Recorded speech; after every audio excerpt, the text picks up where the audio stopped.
বিশ্ব সাহিত্যের কিছু নির্বাচিত গল্পকে নিয়ে আমরা শুরু করছি আজকের এই গল্পের আসর। বিশ্ব সাহিত্যের যে গল্পটিকে নিয়ে আমাদের আজকের এই পথ চলা, সেই গল্পের নাম দ্য ডায়মন্ড মিস্ট্রি, লেখক স্যার আর্থার কোনান ডয়েল। এই গল্পে আমরা শুনতে পাবো এমন একটি চরিত্রকে যাকে পৃথিবীর অধিকাংশ মানুষই পছন্দ করে থাকেন। তিনি আর কেউ নন, the one and only Sherlock Holmes. Sir Arthur Conan ডয়েলের হাত থেকে যে বহু স্বর্ণখচিত চরিত্র বেরিয়ে এসেছেন, তার মধ্যে শার্লক ও ওয়াটসনের জুটি হল অন্যতম। তাদের বিভিন্ন রহস্য রোমাঞ্চ কীর্তি আজও পাঠকদের কাছে অমলিন। তাই আজ প্রথমবার ফিল্ম ম্যাজিকের উপস্থাপনায় Sherlock Holmes and the diamond mystery. শুনুন আর জানান আপনাদের কেমন লাগলো আমাদের আজকের এই উপস্থাপনা।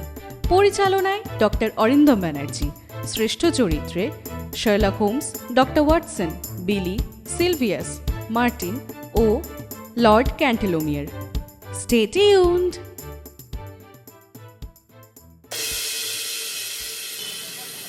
একটা মামলার মধ্যে আটকে রয়েছেন শার্লক হোমস। তার শরীরের যে অবস্থা ভালো নয়, দিনের পর দিন রোগা হয়ে যাচ্ছেন, খাওয়া দাওয়ায় একরকম ছেড়েই দিয়েছেন। ডক্টর ওয়াটসন জিজ্ঞেস করেছিলেন হবে কখন। তাতে তিনি বলেছিলেন পরশু 7:30টায়। বিলি হলো হোমসের চাকর, খুব চালাক আর চটপটে। হোমসের জীবনের একাকিত্বের ফাঁক অনেকটা ভরাট করেছে সে। বিলি ডক্টর ওয়াটসনকে বলল, কাকে যেন ধরার চেষ্টা করছেন? পরশু বেরিয়েছিলেন জন মজুর সেজে, যেন কাজ খুঁজছেন, আর আজ বেরিয়েছেন এক বুড়ির সাজে। ডক্টর ওয়াটসন বিলিকে বললেন, আচ্ছা, মামলাটা কি বলতে পারো? বিলি গলার স্বর নিচু করে চটপট উত্তর দিল, স্যার আপনাকে বলতে আপত্তি নেই, তবে দেখবেন আর কেউ যেন জানতে না পারে। এ হলো মুকুটের হীরের সেই মামলা। আতকে উঠলেন ওয়াটসন, বললেন, হ্যাঁ, বলো কি, সেই কোটি টাকা চুরির মামলা? আগে হ্যাঁ, যেমন করেই হোক আদায় করতেই হবে। এ ব্যাপারে স্যার স্বরাষ্ট্রমন্ত্রী এসেছিলেন, এমনকি প্রধানমন্ত্রীও নিজে এসেছিলেন। ওই সোফাতেই বসেছিলেন দুজনে, সুন্দর করে ওদের সঙ্গে কথা বলছিলেন মিস্টার হোমস। ওরা দুজন তার কথায় কিছুক্ষণের মধ্যেই শান্ত হয়েছিলেন। মিস্টার হোমস বলেছিলেন তিনি যতটা পারবেন করবেন। ওয়াটসন বললেন, আচ্ছা বিলি, জানলায় ওই পর্দাটা কেন? বিলি বলল, 3 দিন হলো মিস্টার হোমস ওটা ওখানে লাগিয়েছেন। এই জানেন, একটা খুব মজার জিনিস আছে ওটার পেছনে। এই বলে বিলি গিয়ে জানলার পর্দাটা একটু সরিয়ে দিল। অসহ্য বিস্ময়ের একটা শব্দ ডক্টর ওয়াটসনের মুখ দিয়ে বেরিয়ে এলো। তার বন্ধুটির মূর্তি সেখানে, পরনে ড্রেসিং গাউন, মুখটার 3 ভাগ জানলার দিকে আর নিচের দিকে নামানো, কোনো অদৃশ্য বই পড়তে ব্যস্ত, আর শরীরটা ইজি চেয়ারের মধ্যে ডোবানো। মাথাটা খুলে নিয়ে বিলি বলল, এটা আমরা মাঝে মাঝে এদিক ওদিকে ফিরিয়ে দিই স্যার, যাতে অস্বাভাবিক মনে না হয়। জানলার পর্দা বন্ধ না থাকলে হাত দিতে সাহস করি না, কারণ জানলার সারসি খোলা থাকলে রাস্তার ওপার থেকে দেখা যায়। এমন একটা ব্যাপার আগেও আমরা একবার করেছি। সে তাহলে আমি আসার আগে। জানলার পর্দা সরিয়ে বিলি মুখ বাড়িয়ে রাস্তার দিকে তাকিয়ে বলল, জানেন, ওদিক থেকে আমাদের ওপর লক্ষ্য রাখা হয়। ওই যে একজনকে দেখা যাচ্ছে, এই এই দেখুন না। ডক্টর ওয়াটসন এক পায়ে গিয়েছেন। এমন সময় শোবার ঘরের দরজাটা খুলে গেল। হোমসের সুদীর্ঘ ছিপছিপে শরীর দেখা গেল সেখানে। মুখটা ফ্যাকাশে আর লম্বা হলেও পদক্ষেপ ও ভাবভঙ্গি সেই আগের মতোই চটপটে দেখা গেল। এক লাফে জানালাটার কাছে গিয়ে সঙ্গে সঙ্গে সার্সি বন্ধ করে দিলেন। বললেন, ওটায় হাত দিও না বিলি। জানো এই মুহূর্তে তুমি কত ভয়ঙ্কর বিপদে পড়তে চলেছিলে? মারা পর্যন্ত যেতে পারতে। এবং এবং আপাতত আমার তোমাকে না হলে চলবে না। আর ওয়াটসন, বড় ভালো লাগছে আবার তোমাকে তোমার পুরনো ডেরায় দেখতে পেয়ে, কিন্তু কিন্তু বড় সংকটজনক মুহূর্তে তুমি এসেছ। ওয়াটসন বললেন, তাই তো শুনছি। হোমস বিলিকে বললেন, তুমি যাও। এই বিলি ছেলেটাকে নিয়ে মহা সমস্যা, বুঝলে ওয়াটসন। এতটা বিপদের মুখে ওকে ঠেলে দেওয়া কি আমার পক্ষে যুক্তিসঙ্গত? বলো তো। ওয়াটসন বললেন। কিন্তু বিপদটা কিসের? হোমস গাঢ় স্বরে উত্তর দিলেন। আকস্মিক মৃত্যু। আজই সন্ধ্যায় একটা কিছু ঘটে যাবে বলে মনে হচ্ছে। কি সেটা? খুন হয়ে যাবে। দেখ, তুমি ঠাট্টা করছো। রসিকতার বোধ আমার অত্যন্ত সীমিত, কিন্তু কিন্তু তা হলেও এর থেকে ভালো রসিকতা আমি করতে পারি। যাই হোক, এরই মধ্যে একটু আরাম করা যাক, কি বলো? ও, মত চলবে? সিগারেট টিগারেটও যথাস্থানেই পাবে। তোমার অভ্যস্ত আরাম চেয়ারে বসো, আবার দেখি তোমায়। আশা করি আমার পাইপকে আর বাজের তামাককে তুমি ঘৃণা করতে শুরু করবে। কি জানো, খাদ্যের বদলে আজকাল এই বস্তুই আমি বেশি সেবন করছি। কেন খাচ্ছ না কেন? হোমস গম্ভীর স্বরে বললেন। মানে উপোস করলে বুদ্ধিবৃত্তিগুলো প্রচুর তীক্ষ্ণতা লাভ করে। কেন ওয়াটসন? ডাক্তার হিসেবে তুমি নিশ্চয়ই মানবে, খাদ্য হজমের ফলে রক্ত সরবরাহে যেটুকুনি সাশ্রয় হয়, ঠিক ততটাই মগজের লোকসান হয়। আর আমি মানুষটা নিছক মগজ ছাড়া আর কি, আমার বাকিটা বলতে গেলে তো বাহুল্য। সুতরাং আমার ভাবনা একমাত্র আমার মগজ নিয়ে। কিন্তু কি বিপদের কথা বলেছিলে তুমি? ওয়াটসনের কৌতূহল। হ্যাঁ হ্যাঁ, হোমস উত্তেজিত হয়ে বললেন। এবং পরিণতি যদি তাই হয়, তাই খুনির নাম আর ঠিকানা তোমায় জানিয়ে দিচ্ছি। এটা স্কটল্যান্ড ইয়ার্ডে জানিয়ে দিও। নামটা হলো সিলভিয়াস, কাউন্ট নেগ্রেটো সিলভিয়াস। ঠিকানা লিখে রাখো, 136 মুরসাইড গার্ডেন্স, NW। লিখলে? ওয়াটসনের সরল মুখে দুশ্চিন্তার রেখা ফুটে উঠল। তিনি ভালো করেই বুঝতে পারলেন কি সাংঘাতিক বিপদের ঝুঁকি হোমস নিয়েছেন। মানে হোমস যা বলছেন তা আসল ভয়ের থেকে বরং কম করেই বলছেন, এতটুকু বাড়িয়ে বলছেন। করিতকর্মা মানুষ ওয়াটসন সঙ্গে সঙ্গে সজাগ হয়ে উঠলেন। বললেন, আমায় কাজে লাগাতে পারো হোমস। দু একটা দিনের জন্য আমার হাত এখন মোটামুটি খালি। হোমসের উত্তর। একজন অতি ব্যস্ত ডাক্তারের চিহ্ন তোমার মধ্যে অত্যন্ত স্পষ্ট। ওয়াটসনের চটপট জবাব।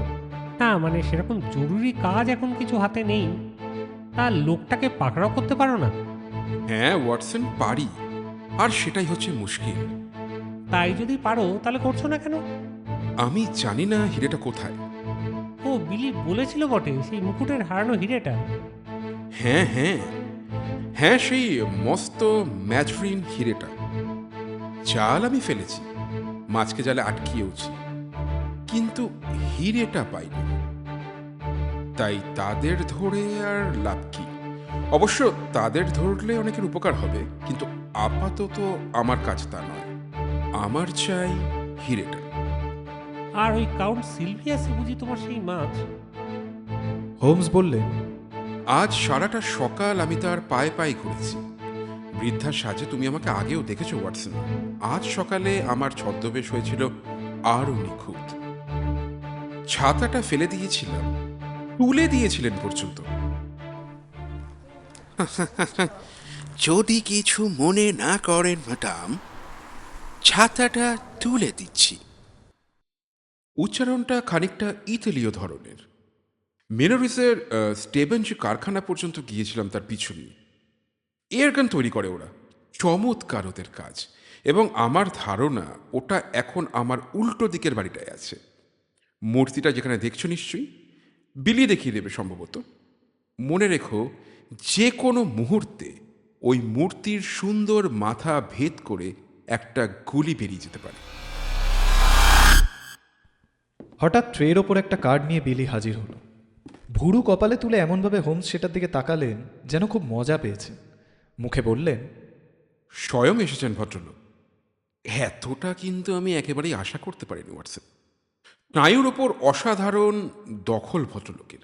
হিংস্র জন্তু শিকারে ওর সুনামের কথা তুমি নিশ্চয়ই শুনে থাকবে।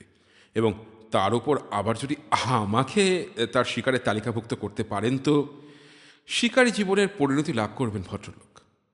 ওয়াটসন বললেন, আরে পুলিশে খবর দাও বন্ধু। হয়তো দেব, কিন্তু এই মুহূর্তে নয়। সাবধানে জানলা দিয়ে মুখ বাড়িয়ে লক্ষ্য করো তো দেখি, রাস্তায় কেউ ঘুরঘুর করছে কিনা। পর্দার একপাশে গিয়ে ওয়াটসন সন্তর্পণে তাকালেন চারিদিকে। ফিসফিস করে বললেন, হ্যাঁ, একটা একটা গুন্ডা ধরনের লোককে দরজার কাছে পায়চারি করতে দেখছি। ওই তাহলে স্যাম মার্টিন, ওর একান্ত বিশ্বস্ত অল্প বুদ্ধির লোকটা। কোথায় এই ভদ্রলোক বিলি? এক নিঃশ্বাসে বলে গেলেন হোমস। বিলি বলল, একে বাইরের ঘরে স্যার। হোমস বিলিকে বলল, ঘন্টা বাজালে তখন ওকে গিয়ে নিয়ে আসবে। ওয়াটসন দেরি করলেন যতক্ষণ না দরজাটা বন্ধ হলো। তারপর অত্যন্ত ব্যগ্রভাবে বন্ধুর দিকে তাকালেন এবং বললেন, দেখো হোমস, লোকটা বেপরোয়া, কোনো কিছু মানবে না। কে জানে তোমায় হত্যা করবে বলেই এসেছে হয়তো। আমি বলছি, আমি এখন তোমার সঙ্গেই থাকবো। হুম, কখনো না। খুব অসুবিধা হবে তাহলে। তার চেয়ে শোনো। কলাইন খচখচ করে লিখে ওয়াটসনের হাতে দিয়ে বললেন, এই চিঠিটা নিয়ে তুমি স্কটল্যান্ড ইয়ার্ডে যাও। একটা গাড়ি ভাড়া করে সিআইডির ইউঘালকে দেবে। একেবারে পুলিশ নিয়ে আসবে সঙ্গে করে। তারপর তারপর যাবে কোথায় বাছা ধরো। ওয়াটসন চলে গেলেন কর্তব্য পালন করতে। হোমস এবার নিজের মনে বলতে লাগলেন, এর মধ্যে আমি নিশ্চয়ই হিরেটা আবিষ্কার করার সময় পাবো। এবার ঘন্টাটায় হাত দিলেন তিনি। নিজে মনে মনে স্থির করে নিলেন শোবার ঘরের মধ্যে দিয়েই তিনি যাবেন। এই দ্বিতীয় পথটা খুবই গুরুত্বপূর্ণ। হোমস চান তিনি যেন সিলভিয়াসকে আগে দেখতে পান, সে তাকে দেখে ফেলার আগেই। বিলি একটু পরে কর্নেল সিলভিয়াসকে নিয়ে গিয়ে বসালো। কেউ ছিল না সেখানে। বিখ্যাত শিকারিটি বিশাল দেহ, আলকাতরার মতো কালো গায়ের রং, চোখ কালো, সজারুর মতো গোফ, বাজপাখির ঠোঁটের মতো লম্বা বাঁকানো নাক। ভদ্রলোক অত্যন্ত সুসজ্জিত, রংচঙে নেকটাই আর ঝলমলে নেকটাইয়ের পিন। ঝকমকে আংটি দেখে মনে হয় যেন একটু বাড়াবাড়ি হচ্ছে। দরজাটা বন্ধ হতে তিনি অত্যন্ত তীক্ষ্ণ সচকিত দৃষ্টিতে এমনভাবে তাকাতে লাগলেন, চারিদিকে যেন প্রতি পদক্ষেপেই কোনো ফাঁদে পা দিতে চলেছে। হঠাৎ জানলাটার কাছে চেয়ারের ওপর অভিব্যক্তিহীন মাথাটা আর ড্রেসিং গাউনের ওপরটা তার চোখে পড়ল। মুখে একটা ঝিলিক খেলে গেল তার। আরও একবার চারিদিকে ভালো করে তাকিয়ে দেখে নিলেন কোনো সাক্ষী আছে কিনা। তারপর পায়ের আঙ্গুলে ভর করে দাঁড়িয়ে মোটা একটা বেত তুলে নির্বাক মূর্তিটার দিকে এগোলেন। মূর্তিটায় আঘাত করার জন্য যেই না বেতটা তুলেছে, ঠিক সেই মুহূর্তেই নিরুত্তাপ শ্লেষ মিশ্রিত একটা কণ্ঠস্বর শোবার ঘরের দরজা দিয়ে বলে উঠল, ভাঙবেন না কাউন্ট, ভাঙবেন না ওটা। মুহূর্তের জন্য সিলভিয়াস থমকে গেলেও পর মুহূর্তেই কাউন্ট সিলভিয়াস আবার বেতটা উদ্ধত করলেন, যেন মূর্তিটাকে ছেড়ে আসলো লোকটিকেই আক্রমণ করতে চান। কিন্তু হোমসের ধূসস্থির দৃষ্টি আর বিদ্রুপের হাসির মধ্যে এমন কিছু ছিল যার ফলে তার হাত নেমে গেল। হাসতে হাসতেই হোমস বললেন, পাশের ওই টেবিলে হ্যাটটা আর বেতটা রাখুন। কাউন্ট সিলভিয়াস মন্ত্রচালিতের মতোই তাই করল। বেশ, বসুন এবার। বাই দ্য ওয়ে, রিভলভারটা রেখে দেবেন নাকি? বেশ, ঠিক আছে। ইচ্ছা করলে ওর ওপরেই বসতে পারেন। হ্যাঁ, ভালো কথা। আপনি আজ খুব ভালো সময় এসেছেন, কারণ আপনার সঙ্গে আমার কতগুলো জরুরি কথা আছে। কাউন্ট সিলভিয়াস আতঙ্কিত চোখে হোমসের দিকে ভালো করে তাকিয়ে নিচ্ছিল। সেও কর্কশ্বরে বলল, আমারও কয়েকটা কথা বলবার আছে, আর সেই জন্যই আমি এসেছি। অস্বীকার করব না, আমি আপনাকে তখনই মারতে উদ্যত হয়েছিলাম। টেবিলের ধারে বসে পা দুলিয়ে দুলিয়ে হোমস বললেন, আমি তো জানতাম অমন একটা মতলব নিয়েই আপনি এসেছেন, কিন্তু কিন্তু এই ব্যক্তিগত আক্রোশের কারণটা কি? আপনি আমায় বিরক্ত করছেন নিজের সীমা লঙ্ঘন করে। আপনি আপনার চরকে আমার পেছনে লাগিয়েছেন। ক্ষোভে ফেটে পড়ল সিলভিয়াস। হোমস অবাক হওয়ার ভান করে বললেন, আমার চর? না, কখনো না। ন্যাকামো ছাড়ে। একটা কথা আপনাকে বলা দরকার কাউন্ট সেলফিয়াস। আমার চরের ব্যাপারটা আপনি যা শুনেছেন তা ঠিক নয়।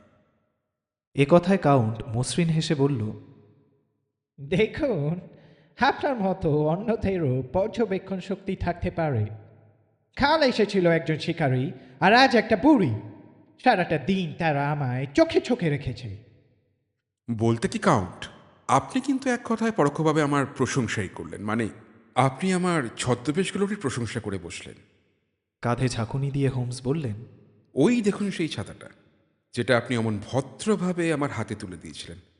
কখনো কিন্তু আপনার মনে সন্দেহ জাগেনি? কাউন্টের দুই চোখ আর ভুরু ভয়ঙ্করভাবে কেঁপে কেঁপে উঠতে লাগল। কাউন্ট ভগ্নস্বরে বলল, হ্যাঁ, আপনি যা বলছেন তাতে ব্যাপারটা আরো বিশ্রী হলো। লোক না লাগিয়ে আপনি নিজেই আমার পিছু নিয়েছেন আর নিজেই স্বীকার করছেন তো। কেন শুনি? কারণ আছে, কারণ আছে কাউন্ট সিলভিয়াস। ওই হলদে হিরেটা আমার চাই যে। আর আপনি ভালোভাবেই জানেন কেন আমি আপনার পিছু নিয়েছি। আর আপনার আজ এখানে আসার কারণ হলো আপনি জানতে এসেছেন এ ব্যাপারে আমি কতটা জেনেছি, এবং সেই বুঝে আমাকে পথ থেকে সরিয়ে ফেলার প্রয়োজনীয়তাটা হিসেব করে নেওয়া। অবশ্য আপনার কাছে এসব খুবই প্রয়োজন, কারণ এ ব্যাপারে সব কিছুই আমার জানা আছে, কেবল একটা ছাড়া। এবার আপনি সেটা আমায় নিশ্চয়ই বলবেন। পথে তাই নাকি? তা শুনি সেই অজানা ব্যাপারটা কি? মুকুটের হিরেটা কোথায়? কঠোর স্বরে জিজ্ঞাসা করলেন হোমস। তীক্ষ্ণ দৃষ্টিতে কাউন্ট তাকালেন হোমসের দিকে, বললেন, ও, জানতে চান বুঝি সেটা? তা আমি কি করে বলবো শুনি? পারবেন বলতে, আর বলবেনও একটু পরেই। আর আপনি আমাকে ধোঁকা দিতে পারবেন না কাউন্ট সিলভিয়াস। আপনার মনের একবার ভেতরটা পর্যন্ত আমি দেখতে পাচ্ছি পরিষ্কারভাবে। কাউন্ট এবার ব্যঙ্গস্বরে বলল, তবে তো আপনি জানেন হিরেটা কোথায় আছে। এক কথায় মজা পেয়ে হোমস হাততালি দিয়ে উঠলেন। তবে তো আপনি জানেন। কাউন্টের দিকে অঙ্গুলি নির্দেশ করে বললেন, স্বীকারই করলেন। না, আমি স্বীকার করিনি। কাউন্ট গর্জন করে উঠল। এবার যে দৃষ্টিতে হোমস কাউন্টের দিকে তাকাচ্ছিলেন তা যেন নিপুণ দাবা খেলোয়াড়ের দৃষ্টি। কোনো মোক্ষম চাল দেবার সময় হোমস এরকমভাবেই তাকান। হঠাৎ ড্রয়ার খুলে হোমস একটা নোটবুক বার করলেন, বললেন, জানেন এই নোটবুকে কি আছে? কাউন্ট বোকার মতো বলল, না। হোমসের সদম্ভ উত্তর, আছেন আপনি? ভাবছেন কি? আগে হ্যাঁ, আপনি। কেবল আপনাকে নিয়েই এটা। আপনার জঘন্য ও বেপরোয়া জীবনের সমস্ত কিছু এতে আছে। এতে আছে বুড়ি হেরেন্ডের মৃত্যু রহস্য, যিনি আপনাকে ব্লাউমার এস্টেট দিয়ে যান, যেটা আপনি অতি অল্প সময়ের মধ্যেই জুয়া খেলে উড়িয়ে দেন। সিলভিয়াস ব্যঙ্গস্বরে বলল, স্বপ্ন দেখছেন আপনি। হোমস বলেই চললেন, তাছাড়া আছে মিস ওয়ারেন্টারের সম্পূর্ণ জীবন কাহিনী। একেবারে বাজে বকছেন আপনি। 1892-এর 13th ফেব্রুয়ারি রিভিয়েরা ডিলুক্স ট্রেনে ডাকাতির কথা বলে যাননি তো কাউন্ট? আর ওই বছরই ক্রেডিট লিওনাইয়ের জাল চেকের খবরও। এ ব্যাপারে আপনি কিছুই প্রমাণ করতে পারবেন না। ওখানেই ভুল করলেন। তাহলে তো অন্যগুলো সব ঠিক। কেমন? আচ্ছা কাউন্ট, আপনি তো তাস খেলেন। যখন দেখেন প্রতিপক্ষ সমস্ত তুরুপের তাসগুলো পেয়ে গেছে, তখন কি তাস ফেলে দিয়ে সময় বাঁচান না আপনি? আপনি যে হিরে খোঁজ করছেন তার সঙ্গে এই সবের সম্বন্ধটা কি শুনি? ধীরে কাউন্ট, ধীরে। কৌতূহলটা একটু দমন করুন। শুধু মনে রাখুন, যা কিছু এখানে আছে সবই আপনার বিরুদ্ধে। আর সব কিছুর ওপরেই এই মুকুটের হীরের মামলায় আপনার ওই লড়িয়ে গুন্ডাটার বিরুদ্ধেও প্রমাণ আছে আমার কাছে। কিছু একটা বলতে যাচ্ছিল সিলভিয়াস। তাকে বলতে না দিয়ে হোমস বলতে লাগলেন, যে গাড়িতে করে আপনি হোয়াইট হলে গিয়েছিলেন আর যে গাড়িতে করে সেখান থেকে এসেছিলেন, সেই গাড়ির গাড়োয়ানকেই আমি পেয়েছি। উর্দি পরা যে দারোয়ান আপনাকে ঘটনাস্থলের কাছ থেকে দেখেছিল, তাকেও পেয়েছি। পেয়েছি আইকি স্যান্ডার্সকেও, যে আপনার হয়ে কাজ করতে রাজি হয়নি, এবং আইকি এসব স্বীকারও করেছে। আর আপনার কোনো আশাই নেই কর্নেল। কর্নেলের কপালের শিরাগুলো রেগে ফুলে ফুলে উঠতে লাগলো। বিশাল দুটো হাত চেপে ধরে তিনি ভাবাবেগে ও উত্তেজনা দমন করতে চেষ্টা করতে লাগলেন। কথা বেরোচ্ছিল না তার মুখ থেকে। কোনো কিছু গুছিয়ে বলতে পারছিল না সে। বুদ্ধিটা আর কাজ করছিল না তার। হোমস আরও চেপে ধরে বললেন, এই হলো আমার হাত, টেবিলের উপর রেখেছি। একটা তাসেরই কেবল অভাব, রাজার ডায়মন্ডের অর্থাৎ হীরের। সেটা কোথায় আছে আমার জানা নেই। সেই আপনি কোনো দিনও জানতে পারবেন না, হোমস। কর্নেল গলা ছেড়ে আত্মবিশ্বাসের সঙ্গে বলল।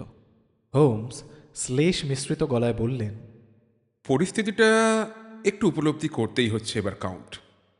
20-20টা বছরের জন্য আপনি জেল খাটতে চলেছেন, সুতরাং হিরেটা তো আপনার কাজে আসবেই না। কিন্তু যদি হিরেটা দিয়ে দেন তো গুরুতর অপরাধও মিটমাট করে নেওয়া যেতে পারে। আপনাকে বা স্যামকে আমার দরকার নেই, আমার দরকার হিরেটা। ওটা ভালোই ভালোই দিয়ে দিলে আমার তরফ থেকে কোনো উচ্চ বাচ্চাই হবে না, যতদিন না আপনি আবার নতুন করে কোনো অপরাধের জালে জড়িয়ে পড়ছেন। কিন্তু এরপরেও যদি আপনার পদস্খলন হয় তাহলে তো আপনার খেলা শেষ করে দেব। তবে আপাতত আমার কাজ হলো হিরেটা উদ্ধার করা, আপনাকে গ্রেপ্তার করা নয়। ঘণ্টা বাজালেন হোমস। ঘণ্টার শব্দ শুনে বিলি এসে হাজির। হোমস বললেন, আমার মনে হয় কাউন্ট, আপনার চামচে স্যামও এই আলোচনায় যোগ দিতে পারে, কারণ তার স্বার্থটাও এর সঙ্গে জড়িত। বিলি, বাড়ির দরজার কাছে দেখো তো একটা খুব লম্বা চওড়া বিশ্রী দেখতে লোক দাঁড়িয়ে আছে কিনা। তাকে ভেতরে আসতে বলো, ওর সঙ্গে রুক্ষ ব্যবহার করবে না। বলো গিয়ে কর্নেল সিলভিয়াস ডাকছেন, তাহলেও নিশ্চয়ই আসবে। অনুসন্ধিৎসু কর্নেল বললেন, কি কি কি করতে চান আপনি এখন? ও আমার বন্ধু ওয়াটসন, কিছুক্ষণ আগেই আমার সঙ্গে ছিলেন। তাকে বলছিলাম একটা হাঙর আর একটা ছোট মাছ একসঙ্গে আমার জালে ধরা পড়েছে। এখন দেখুন, জাল টানতেই দুজন একসঙ্গে উঠে এসেছে। চেয়ার ছেড়ে উঠে দাঁড়ালেন কাউন্ট। পিছন দিয়ে তার হাত চলে গেল, আর হোমসের ড্রেসিং গাউনে একটা বস্তু দেখা গেল অর্ধেকটা বেরিয়ে আছে।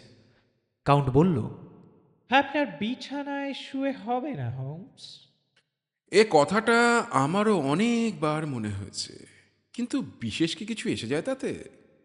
শক্ত ও দীর্ঘ হয়ে উঠলেন হোমস। দাঁতে দাঁত চেপে শান্তস্বরে বললেন, রিভলভারে আঙ্গুল দিয়ে কোনো লাভ হবে না বন্ধু।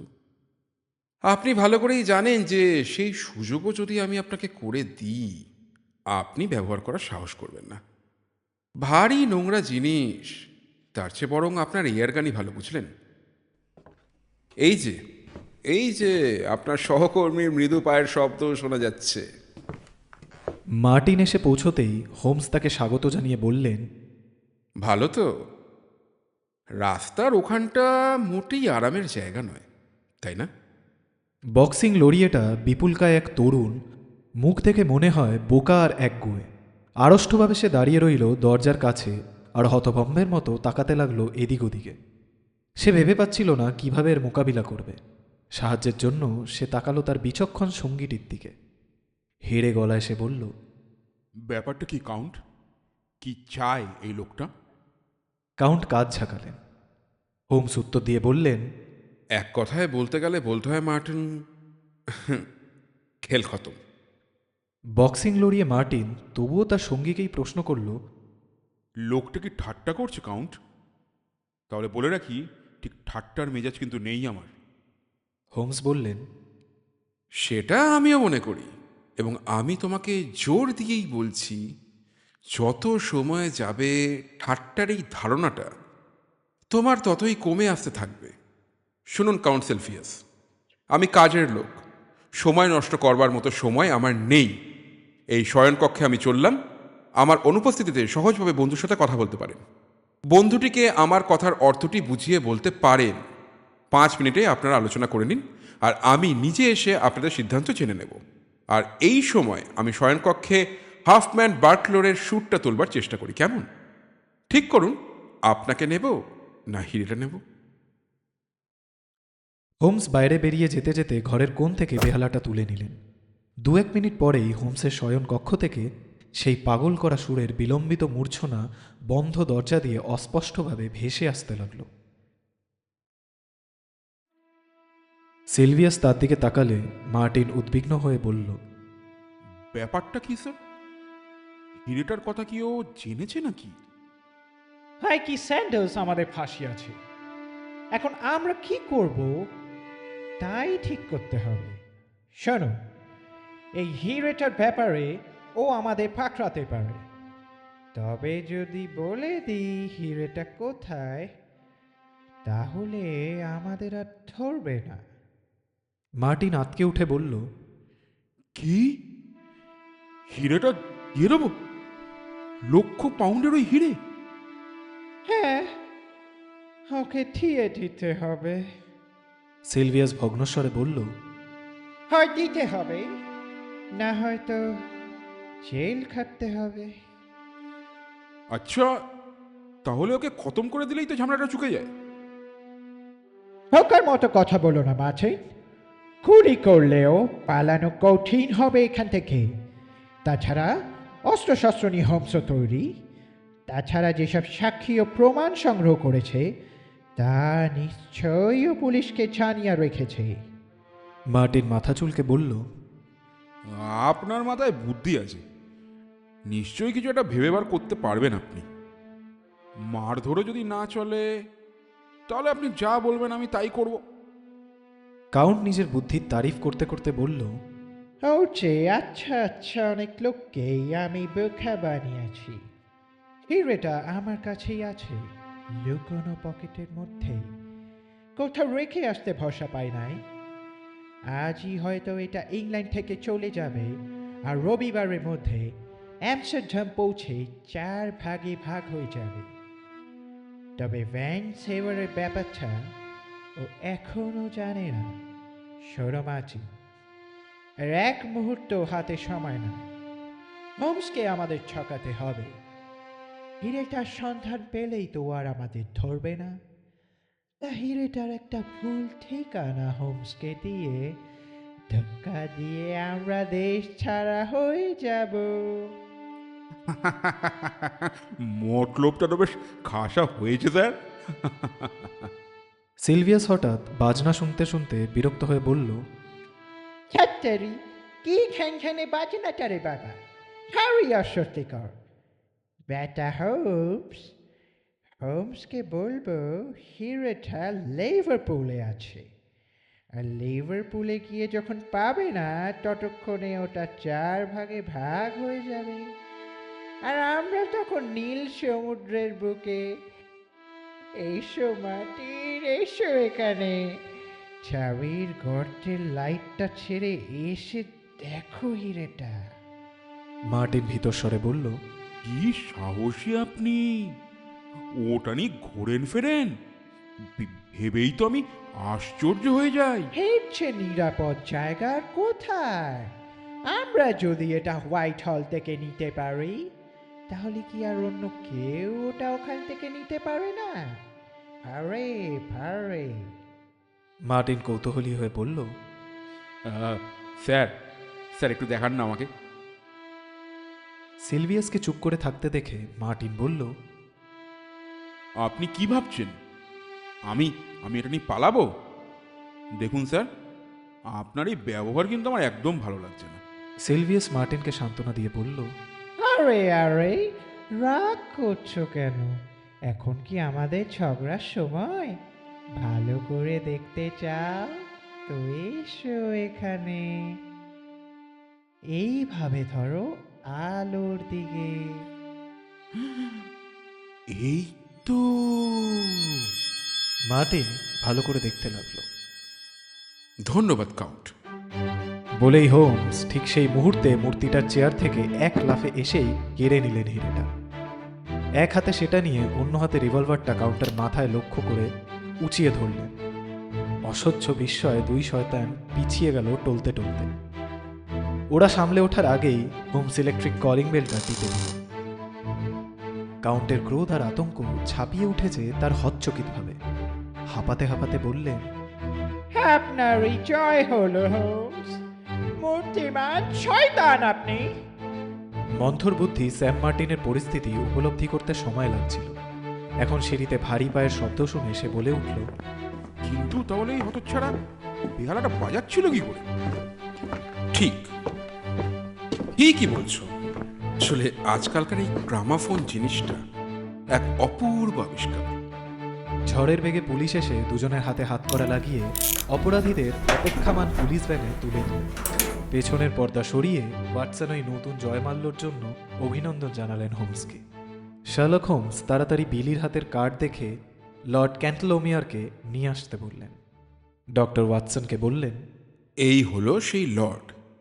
অনেক উঁচু মহলে বিচরণ করেন, ভদ্রলোক বেশ ভালো, তবে বড্ড শেকেলে। ওকে নিয়ে একটু মজা করতে আমার খুব ইচ্ছা করছে ডক্টর ওয়াটসন। ওয়াটসন কিছু বোঝার আগেই লর্ড ক্যান্টলোমিয়ার শার্লক হোমসের ঘরে ঢোকেন। অত্যন্ত গম্ভীর প্রকৃতির, বৃষস্কন্ধ, ঝোলা জুলপি, মন্থর গতি, রক্ষণশীল লোকটি ঘরে ঢুকতে ঢুকতে বিরক্তের সঙ্গে বললেন, আমি এখানে জানতে এসেছি যে কাজটার দায়িত্ব আপনি যেচে নিয়েছিলেন সেটার অবস্থা কি? হোমস তার সঙ্গে করমর্দন করে বললেন, কেমন আছেন লর্ড? এ সময় এরকম ঠান্ডা কোনোদিনই পড়েনি, তবে বাড়ির ভেতরটা বেশ আরামদায়ক। আপনার ওভারকোটটা খুলতে আমি নিশ্চয়ই আপনাকে সাহায্য করতে পারি লর্ড। লর্ড ক্যান্টলোমিয়ার অসম্মতি জানিয়ে বলেন, আমার প্রশ্নের উত্তর দিন মিস্টার হোমস।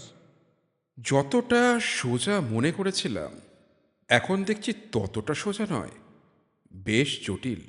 লর্ড বিদ্রুপের হাসি হাসে, বলে, আমি আগেই জানতাম আপনারা আপনাদের নিজেদের ক্ষমতা সম্বন্ধে সম্পূর্ণ ওয়াকিবহালই নন।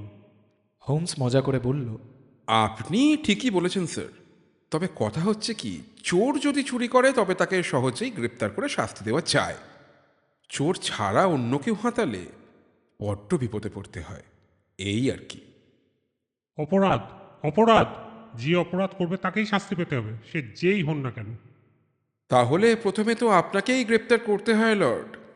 লর্ড ক্যান্টলোমিয়ার শার্লক হোমসের কথায় অপমানিত বোধ করে বলে, রসিকতার সময় এখন নয় হোমস। শার্লক হোমস এক ছুটে দরজা আগলে দাঁড়ায়, বলে, হিরে সমেত ঘুরে বেড়ানো কিন্তু অনেক সময় অনেক বেশি অপরাধ। লর্ড ক্যান্টলোমিয়ার অধৈর্য হয়ে পড়ে, বেশ ধমকের সঙ্গে শার্লককে পথ ছাড়তে বলেন। শার্লক হোমস আগের মতো মরিয়া হয়ে বলে, আপনার ওভারকোটে ডান পকেটে হাত দিয়ে দেখুন না লর্ড, তখনই বুঝতে পারবেন আমি সত্যি বলছি কিনা। বৃদ্ধ লর্ড ক্যান্টলোমিয়ার ডান পকেটে হাত দিয়ে স্তম্ভিত হয়, নিজের পকেট থেকে হিরেটা বের করে বলে, আরে আরে এই তো সেই হিরেটা। এটার জন্য আপনাকে অশেষ ধন্যবাদ। তবে আপনার রসিকতা আমি প্রথমে একটুও বুঝতে পারিনি মিস্টার হোমস, কিন্তু কি করে হিরেটা আমার পকেটে এলো তা তো বুঝতে পারছি না মিস্টার হোমস। মামলার অর্ধেকটা মাত্র ফয়সলা হয়েছে, পরেটা না হয় পরেই শুনবেন। তবে আজকের অভিজ্ঞতা লোকের কাছে বলে বেশ আনন্দ পাবেন, তাই না লর্ড? ক্যান্টলোমিয়ার লজ্জিত হয়ে বললেন, আপনার অত্যাশ্চর্য কর্মকুশলতার প্রতি আমি যে কটাক্ষ করেছিলাম তা আমি ফিরিয়ে নিচ্ছি মশাই। ধন্যবাদ, অশেষ ধন্যবাদ আপনাকে।